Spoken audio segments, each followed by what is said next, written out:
Calvin menjual Anthony sesuatu dan kan Nico teman-teman harus Julius. konsisten nawarin seseorang. Betul. Ya itulah yang pola pikir yang teman-teman harus sadari bahwa endorsement itu bukan one hit and run gitu ya teman-teman. Jadi bukan kalau endorse selesai gitu, nggak begitu. Teman-teman dapetin kontennya, teman-teman kemudian mendistribusikan. Wah ini benar. Iya betul. Sama juga kayak usaha rumah makan saya, itu kan harus tetap sebar brosur, pasang iklan, dan itu harus konsisten, itu nggak bisa cuma sekali. Oke, benar. Nah kemudian dari Rifki Izunidin, Bang Niko bisa nggak bikin karusel lewat HP?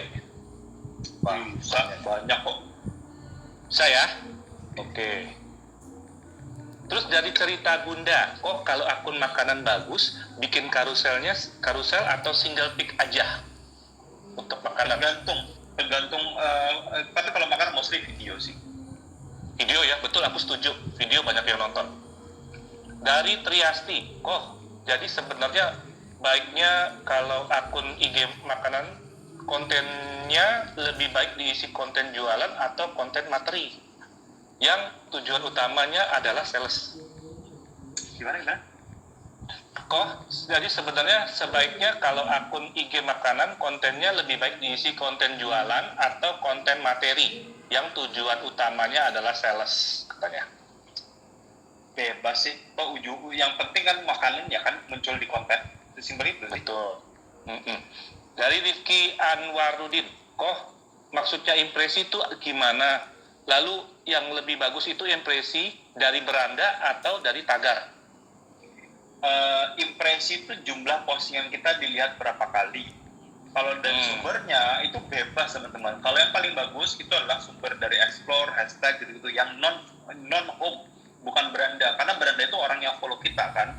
Kalau tujuannya untuk mengembangkan akun, maka impresi yang kita butuhkan adalah impresi yang non following kita atau non dari beranda teman-teman. Jadi tergantung tujuan teman-teman apa. Kalau misalnya teman-teman mau menjangkau followers teman-teman, maka yang diperhatikan adalah di berandanya.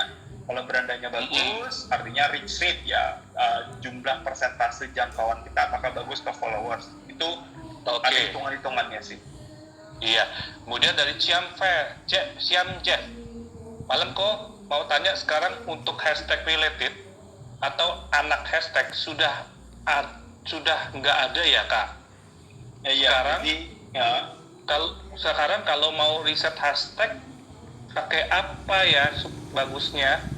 Kok terima kasih. Ya, jadi memang sekarang related hashtag bukan hilang teman-teman, dihilangkan sementara karena memang ada bug menurut Instagram saat ada kasus hashtag apalah di US terkait dengan Trump ya.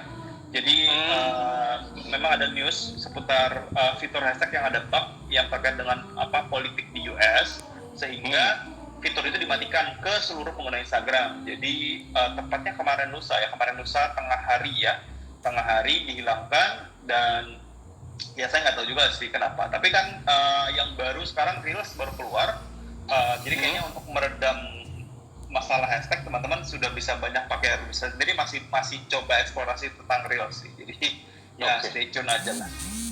Oke. Dari Resto Gora, mana lebih efektif? More post or more status?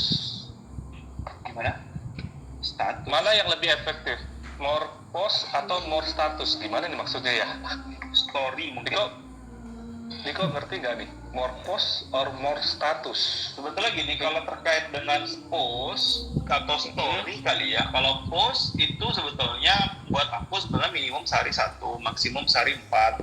Jadi jangan juga terlalu banyak karena bisa mengkanibal postingan kita sendiri kan sayang gitu ya.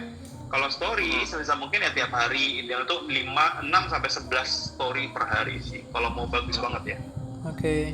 Maksimal berapa kali posting sih per hari Niko? Sebenarnya nggak ada batas, karena aku pernah coba sehari posting 150, baik-baik aja sih. Wow, 150. Keren. Dari toko Taro ID, kok akunku jualan jus gitu. Awal-awal hard selling. Sekarang coba jualan jus. Jus. Sekarang coba ngasih konten tips gitu yang sesuai sama jualan. Kira-kira udah bener belum ya kok? Tapi takutnya di distract gara-gara konten soft selling kayak yang Koko bilang tadi, katanya dia.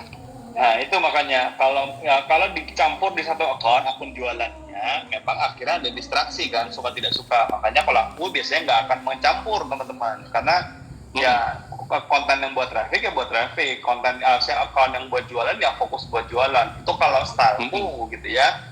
Tapi tergantung balik lagi ke teman-teman mau pengen yang gimana, karena aku nggak tahu. Oke. Dari A Husky lagi. Alokasi budget iklan kita dengan omset yang biasa kita terima, ngitungnya gimana ya? Katanya. Iklan itu buat aku kok part dari COGS ya, jadi cost of goods sold, jadi biaya rata-rata per satu produk terjadi penjualan berapa. Jadi nggak tahu ya, kalau aku nggak pernah ngitung omset teman-teman. Jadi iklan itu kita perlu cari namanya cost per acquisition, cost per acquisition CPA ya. Jadi CPA-nya teman-teman harus pahamin berapa untuk dapetin satu pembeli teman-teman dari iklan. Kalau sudah, teman-teman bisa lihat nih berapa untungnya kan gitu, berapa margin yang cukup. Kalau nggak, teman-teman harus optimize iklannya biar lebih murah dan kawan-kawan.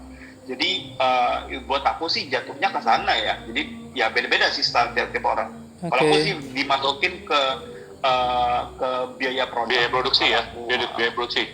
Iya betul.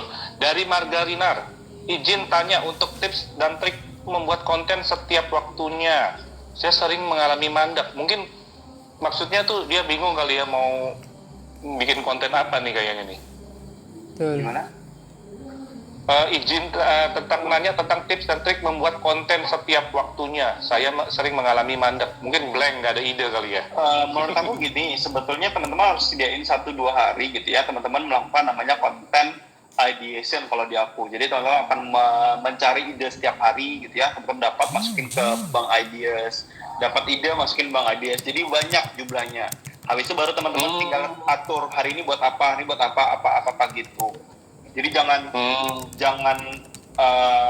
ya buatnya semutnya gitu ya, nggak bisa teman-teman. Oke. Kemudian dari arham.rr. Gimana sih cara maksimalin engagement IGTV? Kalau IGTV sebetulnya nggak bisa teman-teman, karena itu live kan, tergantung topik yang teman-teman bawakan, tergantung seperti apa hubungan fans teman-teman dengan diri teman-teman sendiri. Jadi itu beda sih. Artinya kalau live itu paling yang bisa aku bilang adalah teman-teman harus punya guide apa yang teman-teman akan bahas di live, biar yang ngalir aja gitu ya. Ada ataupun tidak ada yang nonton teman-teman, itu yang penting. Oke. Dari HMS Kilat Go, gimana caranya mengembangin IG usaha logistik ya? Apakah kalau saya DM IG sasaran konsumen, saya akan mengganggu dan malah tidak tertarik? Wah, DM ini ceritanya. Menurut aku sih ya harus kumpulin dulu siapa personanya kan nggak semua orang kan pasti pakai jasa logistik kan gitu. Jadi tentuin dulu ya gitu, karena saat kita udah dapat audiensnya yang traffic yang besar, nanti akan ada orang yang minat sama jasa logistik kita kan, sebenarnya kayak gitu. Jadi nggak bisa kita terlalu hard buat datangin setiap orang merasa bahwa dia pasti butuh logistik, nggak begitu. Betul, karena nggak ada orang yang senang dijualin ya, Diko ya. Iya benar. Ya, kemudian dari Agung Jaya Solisindo, kalau tidak mengisi story, apakah itu mempengaruhi perkembangan akun IG kita? Story sih kayaknya enggak kalau terkait dengan ngembangin akun ya, karena story itu lebih mengajak orang untuk engage balik ke kita sih. Jadi buat ngembangin akun sih enggak ada kok. Iya betul, aku juga jarang bikin story, lebih banyak bikin status ya. Dari Wawan San, apakah kalau follow itu jadikan akun kita tidak berkembang atau viral? Bagaimana solusinya? Kalau viral pasti nggak ada hubungannya follow. Tapi follow kalau buat ningkatin followers ya pasti ningkatin, karena pasti ada yang follow back kan gitu. Cuman tingkat efektivitasnya aja bagus apa enggak kan nggak tahu. Biasanya sih jelek sih sekarang. Oke. Ani Helianawati, kalau skincare bagusnya gimana? Tanya gini. Kalau skincare bagusnya gimana? Tuh.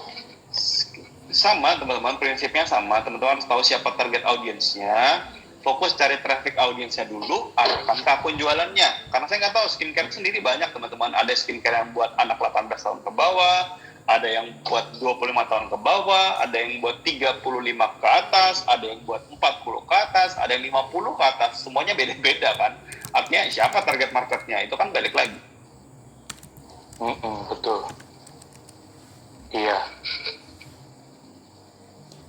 Lanjut dari Resto Gora, saya pernah lihat di YouTube how to rise our follower.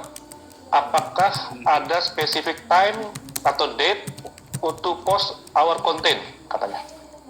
Kalau terkait dengan jam posting memang ada, jadi harus posting di jam orang online teman-teman. Jadi followers teman-teman ya, bukan followers siapapun kayak gitu. Jadi followers teman-teman saat mereka online, jangan post saat mereka tidak online karena ini media sosial teman-teman. Beda search engine, mereka nggak cari kita, tetapi di media sosial kita harus posting saat mereka buka Instagramnya.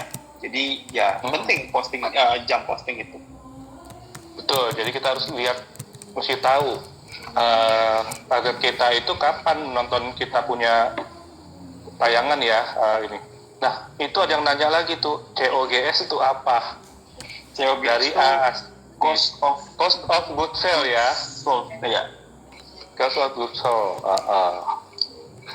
Oke, tampaknya tinggal 1 menit lagi, Niko. Ya, ada yang mau disampaikan?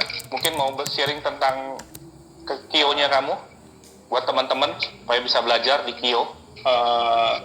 Ya kalau teman-teman cuma belajar di feed saya aja cukup kok. Jadi teman-teman nonton aja semua like cukup. Kalau memang butuh komunitas baru KIO tempatnya, karena KIO itu value-nya adalah di komunitasnya teman-teman. Jadi biar teman-teman bisa semangat buat konten gitu ya, banyak teman sharingnya, sebetulnya ke sana sih arah di KIO.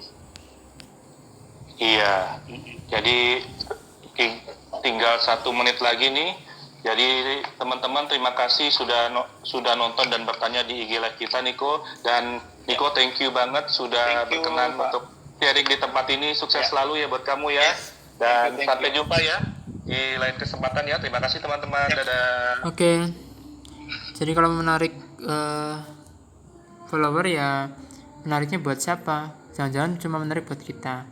Terus kalau konsisten posting, ya kembali lagi niat jualan kita itu untuk apa kalau nggak promosi. Oke, sekian, terima kasih rekaman layar ini. Subscribe ya @ahaski.